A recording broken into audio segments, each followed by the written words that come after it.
This is Democracy Now!, democracynow.org, The War and Peace Report. I'm Amy Goodman. A private autopsy report found that Michael Brown, the black teenager killed by a police officer in Ferguson, Missouri, was shot at least 6 times. Dr. Michael Baden, the former chief medical examiner for the city of New York, said Brown was shot twice in the head and 4 times in the arm. Baden said the bullets did not appear to have been fired from very close range.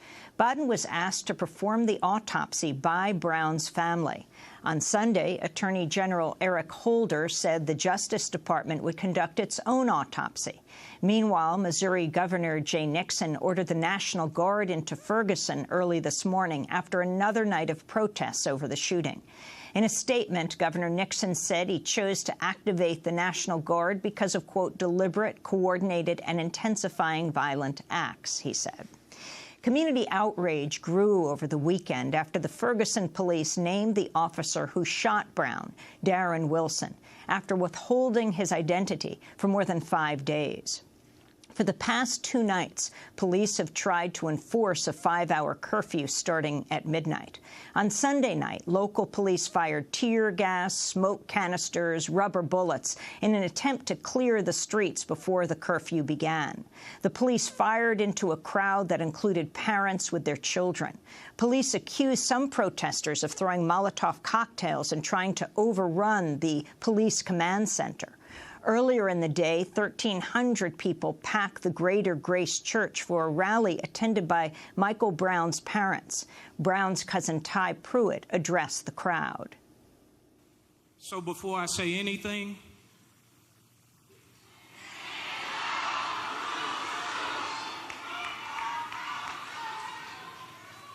I just wanted to kick it off like that, because what I want y'all to remember is that Michael Brown was not just some young black boy. He was a human being. He was a younger cousin. He was a son. He was an uncle, a nephew. He was not a suspect. He was not an object. He was not an animal. But that's how he was killed. This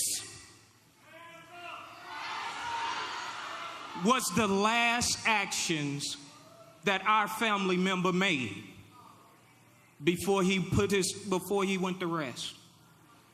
This will be stuck in my family's memories for the rest of our lives. So when you protest,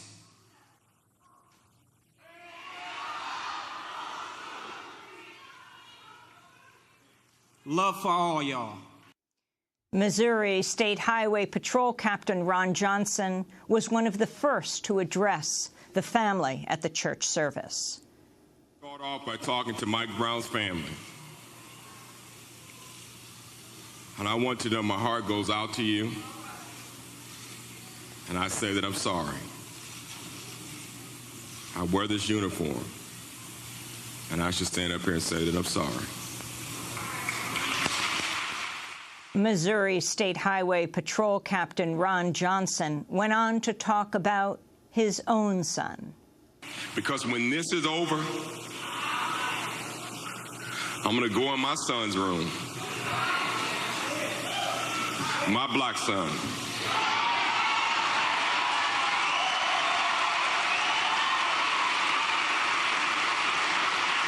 who wears his pants sagging, wears his hat cocked to the side, got tattoos on his arms, but that's my baby.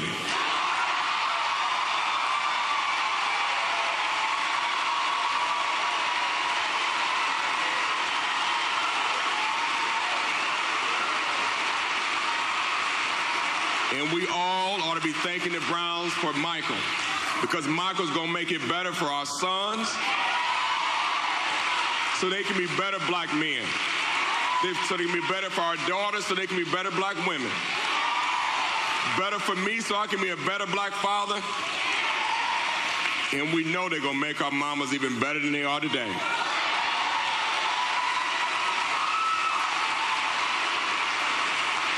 Let's continue to show this nation who we are. continue to show this country who we are. But when these days are over, and Mike Brown's family is still weeping, and they're still on their knees praying, no matter what positive comes in our lives, we still need to get on our knees. And we need to pray. We need to thank Mike for his life. We need to thank him for the change that he is going to make and to make us better. I love you. I stand tall with you, and I'll see you out there. Thank you. The rally was broadcast live on MSNBC. Hours later, Missouri State Highway Patrol Captain Ron Johnson was in the streets of Ferguson speaking to reporters about the police response to the protests. Tonight, a Sunday that started with prayers and messages of unity, peace, and justice, took a very different turn after dark. Molotov cocktails were thrown. There were shootings, looting, vandalism, and other acts of violence that clearly appear not to have been spontaneous, but premeditated criminal acts designed to damage property, hurt people, and provoke a response. The catalyst was not civil disobedience, but pre-planned agitation and aggression, coordinated in many cases. Missouri State Highway Patrol Captain Ron Johnson speaking in the streets of Ferguson. When we come back, we go directly to St. Louis to join guests. Stay with us.